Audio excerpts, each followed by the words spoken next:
What's up, guys? It's JZNES back again with another video. Today we're talking about Castlevania Rondo of Blood, the next in the Castlevania series, the debut game of Richter Belmont, I believe anyway. As far as I've seen, I mean, I've played most of the games up until this point other than like some like kind of spin-off-y games.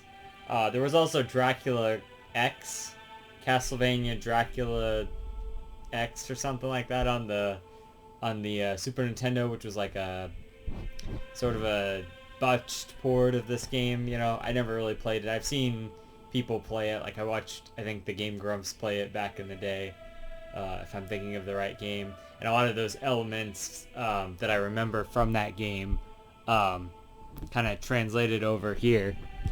And I remembered a lot of like scenery and set placing, but a lot of things I didn't remember either.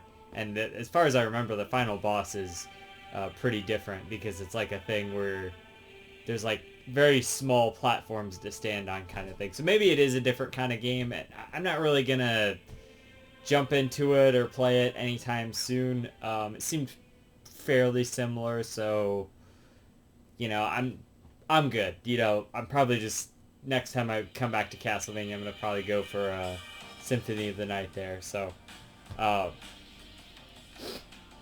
yeah, I played this one and it was good. Yeah, I had a good time with it. I liked all the callbacks to the previous games. There was a lot of set pieces from, like the final level is almost exactly like Castlevania 1 and 3. Like it starts off like mostly the final level of 1 is put in there. Then there's some like clock tower elements that were like from 3, from the ending of 3. So it's all kind of there. And I like how the final stage, they each have like these little subtitles. Oh, I played the PSP one, by the way. That's the first one we officially got here. There was a PC Engine version of this, but that was a Japanese only kind of thing. Even though it was in English, because I watched like a few cutscenes from that, just to kind of see what was different about it. I do like the original art style because it's more in line with the classic games, and so it feels more nostalgic and callback. It really felt like the fourth Castlevania game. I know there was a fourth Castlevania game, but this felt like what the fourth Castlevania game would have been, in the same style as the NES games, but like evolved a little bit. So yeah, that's kind of how I felt it was. So you know, we're missing a few things. Like I played as Richter. I know there's a Maria storyline that has like different enemies and different bosses, different set pieces and stuff. And I should have played that one too. I know, but I didn't realize that until I was like ready to sit down and do this review. So I'm like, I'm good, you know, like, that's cool that that's there. That's good extra content. And the game also comes with Symphony of the Night to unlock that you can play on the PSP. And I don't know if that's like a remake, but I know this is like a remake. The Rondo of Blood is like a remake of the original one for the PC Engine there. So, yeah. And there was like these maidens that apparently I didn't capture. It was like this ghosts and goblins sort of thing. Like, oh, go through the game again and get the maidens, cause see the true ending. I'm like, no, I'm good. I'm not gonna do that. But that's there in case you want to go back. So there's a lot of good replay value, and especially there's a lot of good content here because you get not only basically 2 games that only are kind of sort of similar through the storyline and whatnot, but you're gonna get different interactions there anyway with the girl, the Maria character. So yeah, so that's great. And then you have Symphony of the Night, which is a whole other game. You know, it's like I've heard that's great. So I mean, in terms of value, this is a good value. I'm not sure what's going for now, but like back in the day, you could get it for like $10-15. So I mean, that was definitely worth that when that was the price on it. You know, but it's good. So I mean, it's probably worth the value, or you can emulate it like I did, and yeah. So I mean, the game itself is classic Castlevania style. What I was gonna say before is that you don't have a lot of the improvements from Castlevania 4, the whipping in any direction kind of thing. That would have been really helpful here, but that also would have probably broken this game. And they were probably being developed around the same time, or like, you know, by different company, not like companies, but different teams, essentially.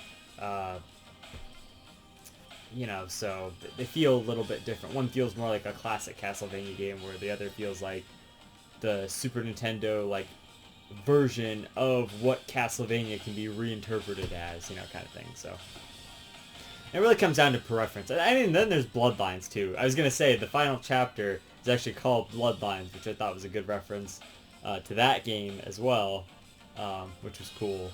So yeah, and there was a part where I don't, God, it was kind of, it would be tough to really have done that. You also have 3 lives and like a continue system. And I think there's a way to kind of get extra lives or something, because sometimes I would just kind of randomly have extra lives. I don't know. But anyway, you have to kind of get through the levels with those 3 lives, much like classic Castlevania again. And the checkpoints are like 1 or 2 per level, so it's like really stretched out, you know, in terms of that. So this is where save states come in handy for that kind of stuff. But anyway, so there was this boss rush, essentially, like, near the end in, like, stage 6 or something, from, like, bosses from previous Castlevania games, mostly the ones from 1. So you have, like, your Frankenstein, the Mummy, you had, like, a Medusa, not even just a Medusa head, it was, like, a Medusa this time.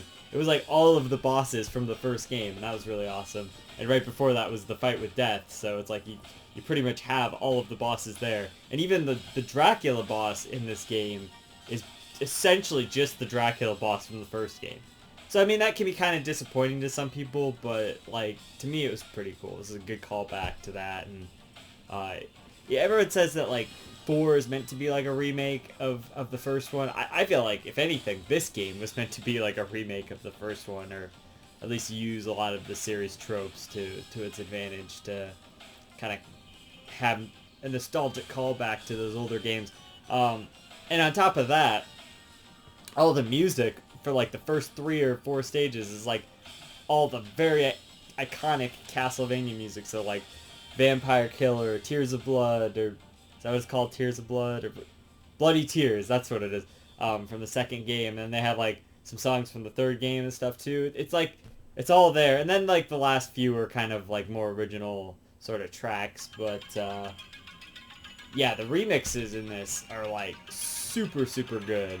So like soundtrack as a whole is fucking awesome, and you know, Castlevania has some good music. This is like 7 stages long, and it has all of the best Castlevania music there, plus some new good music as well. So I very much think that that's awesome. Graphically, like I said, like, it's not the 16-bit, like 32-bit style anymore. It's more of like a sort of PS2, or, you know, like a PSP style. For PSP, it looks pretty good, but you know, like, I don't know, it feels weird to be playing like an old school Castlevania game in this like 3D sort of rendered characters, even though it's a side-scrolling game, you know, but it's like, but it does look good, and I do like that, and the atmosphere and the setting is on point. And you kind of go through all the sort of classic Castlevania settings, and then of course inside the castle and all that, so that was done pretty well. They have like one new item, I think. It's like this book that like summons these like crosses, and it like swirls throughout the screen. That's pretty cool. Other than that, it's like your standard holy water, cross, knives, that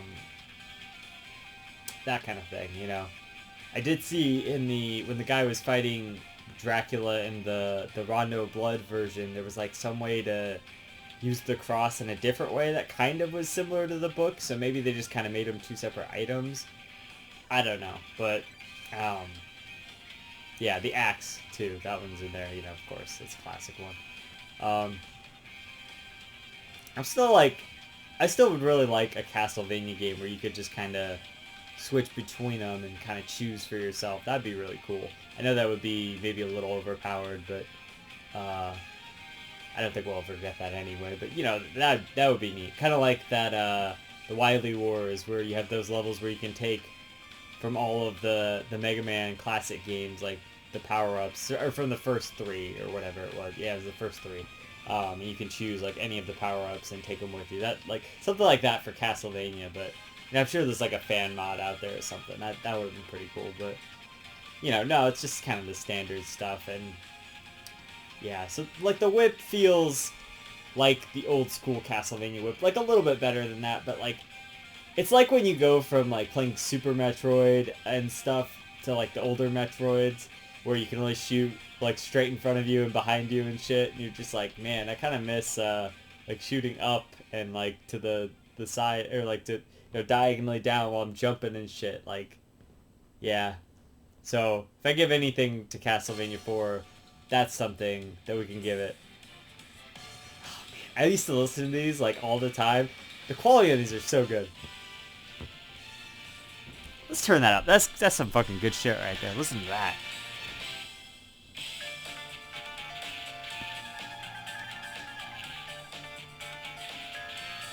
Fucking excellent goddamn music in these games.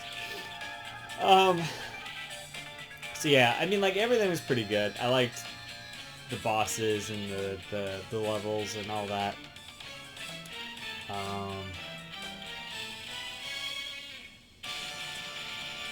Now I'm just jamming out. Yeah, like, overall, pretty cool. Oh, that's what I was trying to think. I knew it had something to do with the bosses. One of the bosses, spoilers for Rondo of Blood. Spoilers. So, one of the bosses is, at the very beginning of the game, your girlfriend or something. I mean, she's like, she must be like your girlfriend or something. Richter likes this lady, so Dracula takes her. Also, by the way, in that scene, there's this guy called Shaft, which is already funny, but like, in that scene specifically, he sounds exactly like Hawkmoth from Miraculous Ladybug, and I'm like, is this Hawkmoth? Is this like Keith Silverstein or whatever? It's not. It wasn't him. It was somebody else. But apparently, he did voice characters in some of the later Castlevania games. So yeah, like that. It just sounded like him, a lot like him. Like in the first scene, I'm just like, holy shit, is this Hawkmoth? I had to like pause the game and go look, but unfortunately, it wasn't him. Anyway, so he takes your girl, and then like one of the last. It's like the second to last boss. I think it's like right before you fight Dracula. Or it's like the stage before you fight Dracula or something. It might be right before you go into the final level. But anyway, you get to your girl there, and you like see that she's turned into like this demon, like vampiric, sexy, like bat lady. And he's like, oh no, I didn't save you in time or whatever. And she's like, no, it'll be great. You like, look at me. We can still do this. This is still great. Like, you know, I'm still here. I'm still alive. And he's like, you know, you're a vampire now. Like, you know what I do to vampires? And I'm like, oh my god. Like, that's kind of like, that's fucking tough right there. That's like some emotional shit right there. It's like, oh wow. Like, you know, like he cares about this lady. And her solution's probably good, but also, yeah, I mean, like, he's right. Like, how does a vampire killer Belmont, like, be with a Dracula lady? I think they did do that in, like, one of the Game Boy games or something. They, like, decanonized that or something. I did hear the PS2 one was pretty good, so I do want to play that at some point. Maybe after I play Symphony of the Night there. Maybe some, like, the little, DS games and stuff. I just listened to this video that was, like, the whole history of Castlevania, which was pretty good, so, got me interested to, like, really dive into these games again. So yeah, but I did really enjoy this one, and yeah, obviously I'm looking forward to the Symphony of the Night there, which this game kind of leads into, which is cool. So yeah, I mean, there's not much else to say. It's a good game, and everyone always has said it's like a good game.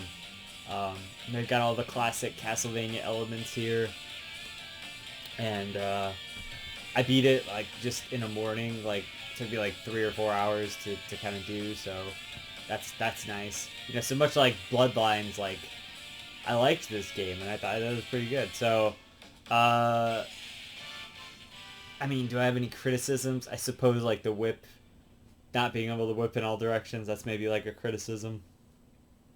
But it's like, I get it. Like, you kind of wanted to go back to the classic style. Other than that, there wasn't like really anything that was like, oh, this pisses me off or anything. There's no the Zelda battle and Spirit Tracks moments, you know? Like, God, that's just gonna go down as so fucking infamous. Like, oof.